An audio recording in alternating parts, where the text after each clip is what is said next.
Number 2 of our 5 ways life has kicked our butts this year. It was the infrastructure. Yeah.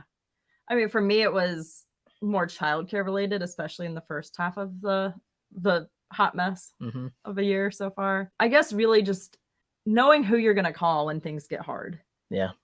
And when stuff hits the fan. Like, I had no intention of potty training without Eric. Otto is just like Eric. They are 2 peas in a pod. Otto responds to Eric better in most ways. You guys just, I don't know, you guys have a relationship and y'all jive. And I wound up potty training solo.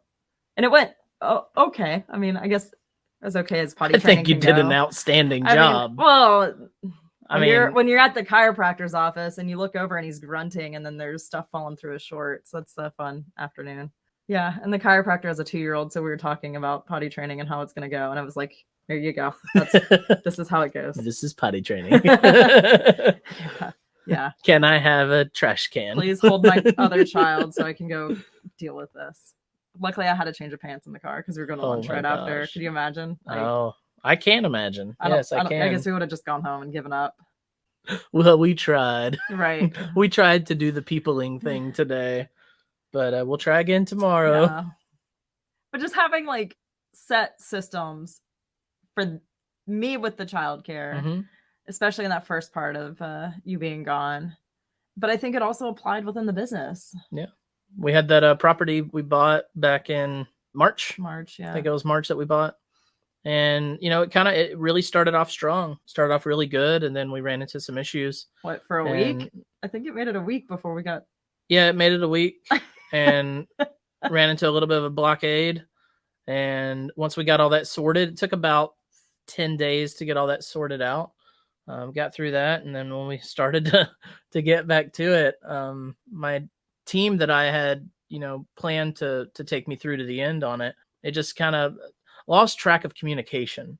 And the biggest part of that was that I was in this school and a lot more involved than I anticipated it to be. And, you plan for contingencies, but you don't plan for the contingency.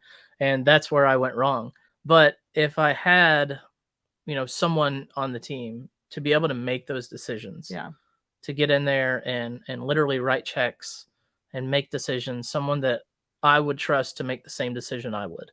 That's something that didn't happen. And that cost us. I mean, you could put a monetary value on it. I think it was more your stress that was the issue. It was stress. Yeah, there were many days I'm sitting in the classroom up there and I just see the phone calls rolling in from different contractors trying to give me estimates and or people trying to figure out, where is this? Where is that?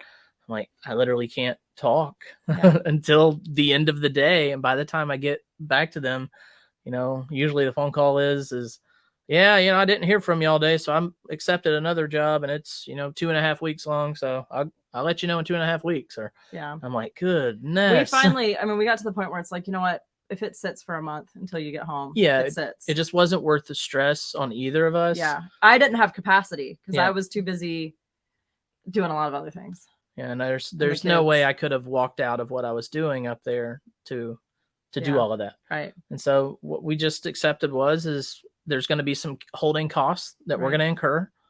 It's worth the holding costs not to have to stress. Yeah. Like our time, our mental health was worth the price of the holding costs. Yeah. Well, and I guess that goes into the next point of rubber balls versus glass balls. So you're constantly juggling multiple balls and the rubber ones bounce, the glass ones don't. Yeah. So like for me, the glass ball was obviously our kids. Yeah. And then our dogs, they kind of probably went without water. They're more like plexiglass. They'll break eventually. They'll eventually break, but they're a little more bounceable. Yeah. But you decided that the renovation was a rubber ball. It was. We decided. Yeah. And it was. And the things that I did let fall were definitely intentional. Yeah. I didn't let any glass balls fall. Well, I didn't think I did. Yeah. Until looking back. And I stepped on the scale this morning and I'm like, wait a second. I've been running my butt off for the past 10 weeks. Surely I haven't gained weight. And I've put on like 8 pounds. Good night. I didn't know it was that And, much. Well, part of me wants to really believe it's the muscle change. It could Like, be. because I've run a lot. Yeah. I've ran a lot in the past 10 weeks. And you did ruck marches I with did. like huge packs and between 6 and 8 miles every Wednesday morning rucking. And so I have a really strong inclination to believe that it's muscle, but also my flabby belly tells me otherwise. Well, and all the trips to Panda Express didn't help.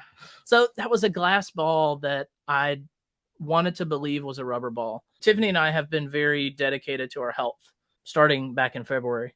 Yeah. And we'd been really holding each other accountable on it. We made it 6 weeks. And we did. Well, no, we made it probably 2.5 months, I would say. Yeah. Because the last month, I think, is when both of us we just got overwhelmed. And it's just easier to make quick junk food than to eat a salad. It was. And in some way, my mind is just like, if I don't have to think about cooking, then that frees my mind to think about something else. But if I don't have to cook, I didn't have a car or anything. Yeah. So the only options I had up there were in the commissary. In the commissary was a pizza place, Panda Express, the Jimmy John's. Not Jimmy John's. What's that? Subway? No, the sandwich place, the nice one that has your favorite steak and Jersey Mike's. Jersey Mike's. And there was a Subway as well. Yeah. So I'm like, those are my options. And then there was a commissary full of beer. So tax-free beer too. It was all tax-free. I'm paying the tax now though with my flab. That was good.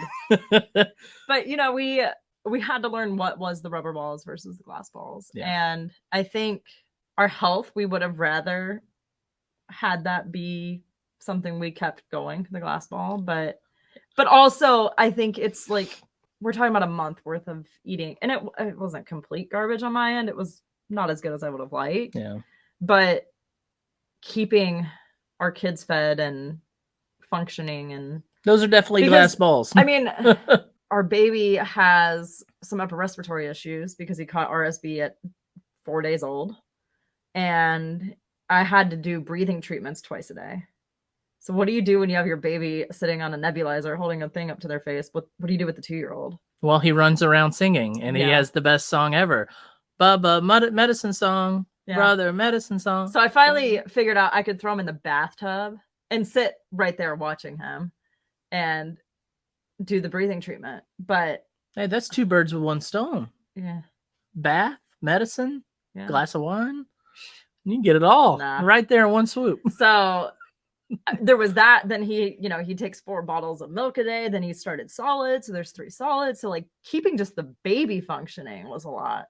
And then you have the emotional train wreck of a 2.5-year-old who's potty training. So you've seen the hot mess. Like bedtime used to be, all right, let's put on your jammies. Okay, go to bed. Good night.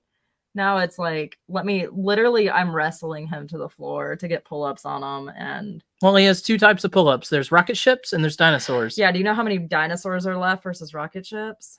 Ooh, what's the count? I don't know the count, but we're about to run out of rocket ships and it's going to be a bad day. All right. Hey, Alexa, add more rocket ship pull-ups to the shopping list. Yeah, we have tons of dinosaurs. You think she heard that? No. I don't think so. All right.